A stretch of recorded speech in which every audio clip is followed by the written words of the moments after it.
Hey guys, what's up, and I welcome you all to a new League of Legends video. So Season 5 has been active for a few weeks now, and I want to ask all of you, how are your ranked games going, especially solo queue? Are you getting lucky and maybe winning every single game? Are you just simply carrying it? Are you getting unlucky? Or are you just having a bad game over and over again? Are you on tilt? What is your exact scenario? For me, I hit Diamond 4 pretty fast, so I started off quite well, but as of the past few days or week, I've been not getting so lucky in solo queue, whether it's me playing bad or just constantly getting teammates that are just feeding or having horrible games. And I try playing as many champions as I can in order to carry, whether it's Ahri, whether it's Zed, whether maybe it's Yasuo, LeBlanc, Lissandra, and a lot of these champions I'm really not having the easiest time to carry, well, at least not as easy as I feel like it should be. So I kind of went back to thinking about what champion should I really start playing a lot more often in solo queue that can just simply dominate these games and have a lot of pressure. And the first champion that instantly came to my mind was Twisted Fate. Now this is a champion I have been playing for quite some time, but recently I've been picking him up a lot more often. And truly I do believe he's probably one of the best champions in solo queue in terms of just having so much pressure around the whole map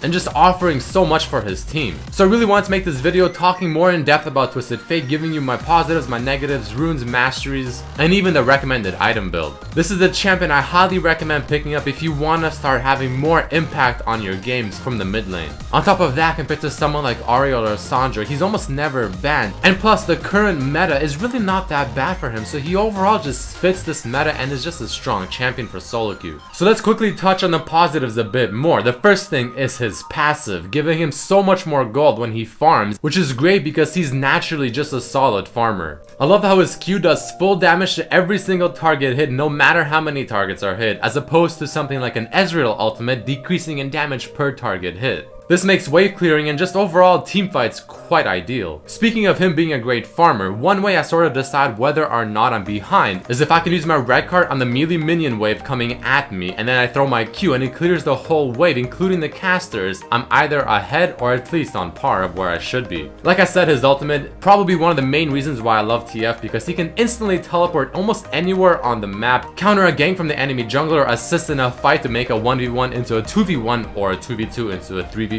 or whatever the case may be. Has a lot of options with his W, of course, mana sustain in lane with his blue card or more damage. He has the red card for AoE and slows, and you have the gold card for a single target lockdown. I've said this in so many videos, options are good. One thing I recommend with TF is when you teleport to try and have your E passive ready, so when you teleport in for an assist or a gank, well, you'll just do so much more damage on your first auto attack. And if on top of that you have a Lich Bane, then oh boy, you will be chunking the squishies. Overall, TF is a great solo queue champion. His kit is just designed to take people and punish them for mistakes, or if they were to just overextend a little too far. So next, let's touch a bit on his cons, because as great of a champion as he is, there are some negatives. The first one being that he is a very difficult champion to play, not really someone you can just instantly pick up and just do so well with. The reason for that is because being able to manage his W properly can be very difficult, especially in a very high intensive teamfight. He's a very squishy champion, so if he ever gets CC'd or locked down, well, you're gonna get bursted quite fast, since his abilities aren't the farthest of ranges, or at least not something like a Xerath, and his W is an auto-attacking ranged ability.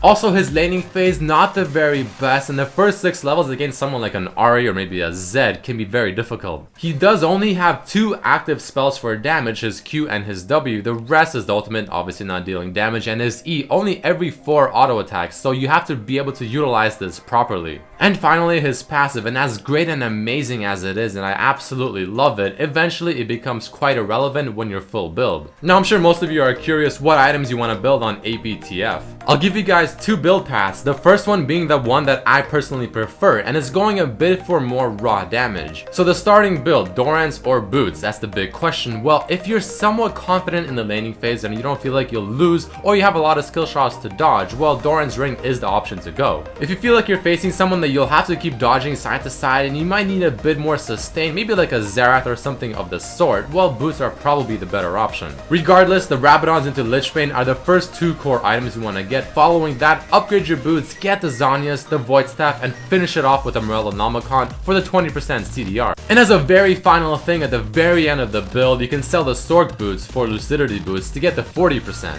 Oh, and one thing I want to mention, I actually get Ghost and Flash on Twisted Fate because positioning is everything on this this champion, and if you don't have Ghost, well, it can make things a lot more difficult, so I highly recommend picking those summoner spells up. The second build is going to be somewhat similar, but it's going for the 40% CDR much sooner. As you see, you get the Morellonomicon into Lucidity boots as the first items. I will not go too much into this build as I don't personally prefer it, but if you want to have more map pressure with your ultimate, this is the build you want to go, but keep in mind the damage output will not be as high. For the masteries, I go quite the standard 2109, but keep in mind I put 3 points in the utility tree into the move speed, not the mana regen. And the reason is because I think move speed is ridiculously important on Twisted Fate, and you can see in my rune page I also run 3 move speed quints. Flat Magic Pen reds, a mix of HP per level and flat HP yellows, and I top it off with AP per level blues. The reason for these blues is because if you run MR blues instead, well, you're gonna have 0 AP for level 1, and that's gonna be a little awkward. So that right there is my TF build, and one I really recommend picking up for you guys. So that is it for this video, guys. I hope you have learned something new and maybe got an inspiration to try out the Card Master. I want to wish all of you good luck in solo queue because I know I need it as well. Don't forget to hit the like button if you did enjoy the video, share it with your friends, and I really hope to see you guys for the next video as well.